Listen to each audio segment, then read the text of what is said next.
Welcome back to Lego by the Book. Today we're going to be building the King's Mountain Fortress, which was one of the early castles that was built on a raised base plate. I actually had this set growing up as a kid. I remember getting it for Christmas and being terribly excited about it because it had lots of new parts that I thought were really, really cool. And it was the last, as far as I know, the last of the modular castles that connected into the old back-opening castles from the late 80s and early 90s. And it is technically designed a lot to connect into it. That had never occurred to me until fairly recently when I was looking into all of them.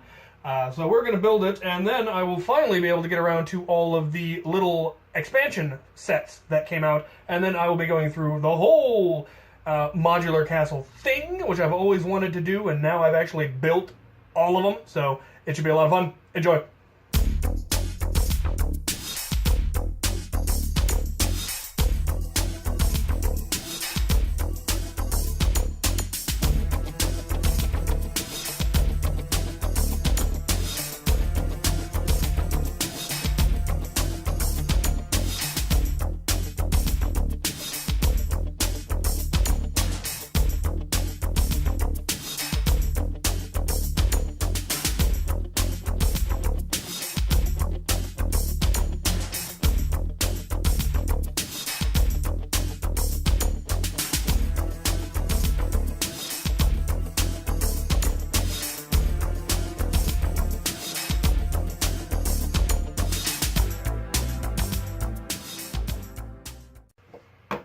And there it is, the King's Mountain Fortress.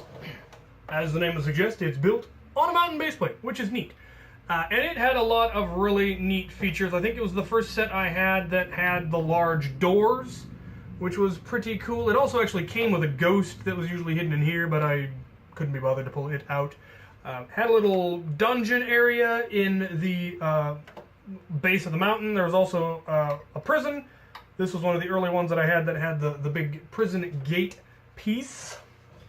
It had its own little tree, similar to the palm trees from the Pirates, but with the leafier foliage. And then the top section here was another kind of prison, which is kind of weird because it's open on the other side. But they decided to have this prison gate looking thing here. And if you pull this pin, then the trapdoor can fall. It's not a loose hinge, so it doesn't drop and dump somebody, but if you push it, it'll fall.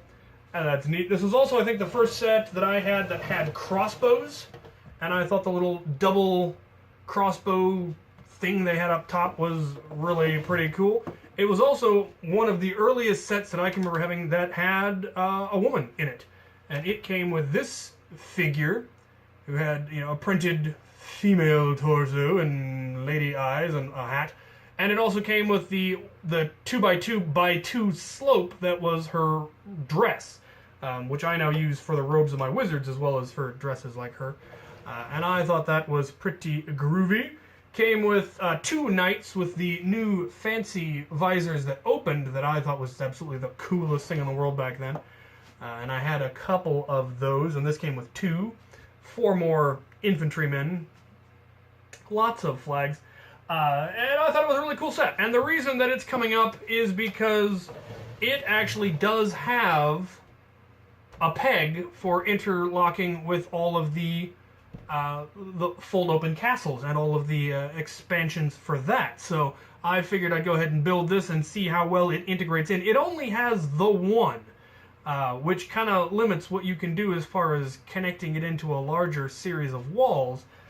I may go ahead and add a second one on the back just so that you could actually complete it as, or maybe actually it'd probably be better to have it up front so that you could complete it as a keep inside of a larger fortification. And there is in fact a massive hole in the wall right here that you can get into, that allows you to get into the castle. You can just crawl under there, which, tactically not the greatest.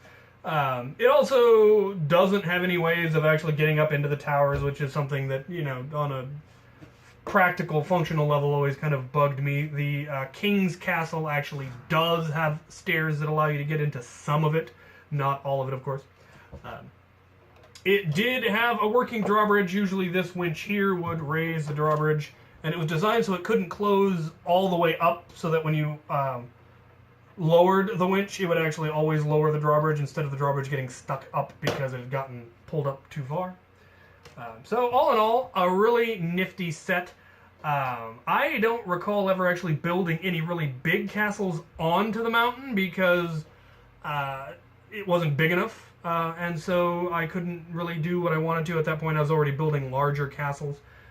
But I later did integrate these mountains into a really big castle that I built many, many years ago that, in hindsight, was a horrible design. But I liked it at the time. It made me happy. So, this is the last of the big gray castles from that era. Now, the next videos will be of the expansion sets that are... Some of them are really, actually, really neat, and I didn't have any of them as a kid, and there are reasons for that we'll go into. And then, once that is done, we will finally see what we can do about building one enormous castle.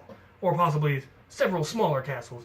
We're going to have fun with it. So, stay tuned. If you have any suggestions for things you'd like me to build, there are at least 2 more castles I plan to build, but they're not part of the gray. They were the Black Monarchs castle and the Black Knights castle. And I do plan to build both of those. So, look forward to that. If you have any questions, comments, concerns, comment section below. Thank you for watching.